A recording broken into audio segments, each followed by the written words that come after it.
Alright, hey class, here's the video on South Industrialization and the Great Plains that I promised you. And this will be in review for our 4.5 weeks test this week. So after the Civil War, the South needed to do something to restart its economy. If you look in this photo, the dark colored states here would be the South during the Civil War and prior to it. So cotton is the main cash crop of the South, but it was not as profitable without the slave labor to harvest it. At the end of the Civil War, the 13th Amendment was passed and that abolished slavery. So now the slaves that were used to harvest the crop, put it through a cotton gin, and even those that were helped transport it are no longer there, and the plantation owners are having to pay people. So it's not near as profitable, and they're not making near the money that they usually would. Not only were there no slaves, but 300,000 of the South's men were killed during the Civil War. That is a huge chunk of their workforce. Much of its farmland and infrastructure was destroyed. What I mean by infrastructure is its roads were destroyed, its bridges were destroyed, what little railroads the South had, they were completely destroyed as an act of war to help hurt the South's economy. And many entire families were destroyed. You had families' entire plantations destroyed, their way of life, and you had their family members who were killed. So the South was in shambles pretty much after the Civil War. So the question is, what was the South to do? Well, the thing the South came up to do was to industrialize. In this picture, it's one of the history plaques that the state has put out. It's in Chattanooga at the first Coca-Cola bottling company in the United States, and that was in Chattanooga. 3 lawyers from Chattanooga bought the rights to bottle Coca-Cola from the company in Atlanta. And so the South is going to begin to industrialize, which means they're going to bring in factories. Coca-Cola being one of the first. This caused the number of factories in the South to grow, as well as cause the populations of cities to explode. Cities like Knoxville and Nashville and Memphis are going to go from a small number of people to a huge number of people in the cities that we know of and see today. People who once made their living by farming are now going to move to the cities to find work in factories.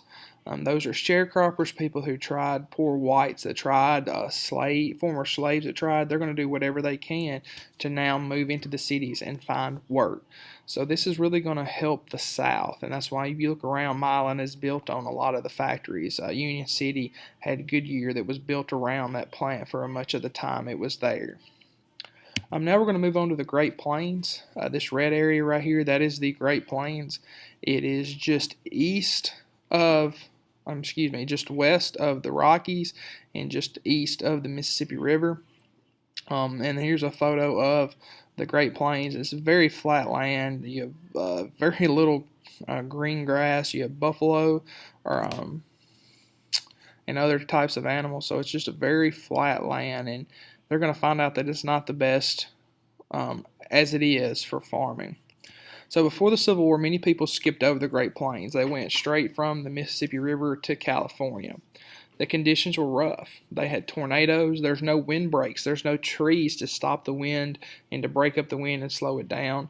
They're going to have a plague of locusts that are going to come and completely destroy the crops.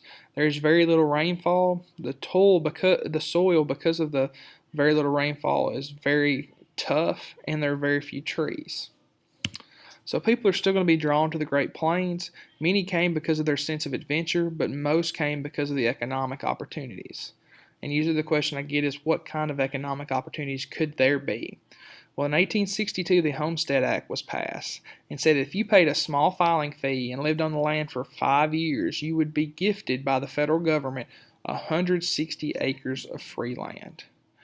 So many people who took this offer would not have been able to own land any other way. They were single women, they were former slaves, they were immigrants, and they took and jumped on this new economic opportunity that was given to them by the federal government. The settlers overcame the tough conditions by building houses made of sod. We watched a video, if you remember in class, of the family who built their sod house. And these homes are extremely heavy. The sod is 6 to 8 inches thick and very heavy, and it's protected them to a certain extent from tornadoes and the fact that there were no trees to build houses. They would actually have to tear apart their wagons to build the windows and the doors and help put like the struts and that kind of thing for the roof. The steel plow was invented by John Deere. It dealt with the tough soil. Before they used wood plows, and the tough soil would just destroy those wood plows. And finally, something called moist soil farming. That means they plant the seeds deep enough to use the moisture in the soil to water the plants and have good root structures. This is going to help with very little rainfall. So with all that, due to the massive amount of settlers heading to the Great Plains, and with the new technologies, new techniques, the Great Plains is actually going to become what's called America's breadbasket. They're going to plant wheat and produce so much wheat that's what the area is going to become, and it's still that today. If you go out to Kansas and Oklahoma and parts of Colorado and Nebraska, you're going to see wheat fields far as the eye can see, and those wheat fields are eventually going to take that wheat and it's going to be used to turn into bread, so hence the name America's breadbasket. So the Great Plains, just like everything else in American history, the tough conditions of the Great Plains are going to be overcome by great American ingenuity and just grit.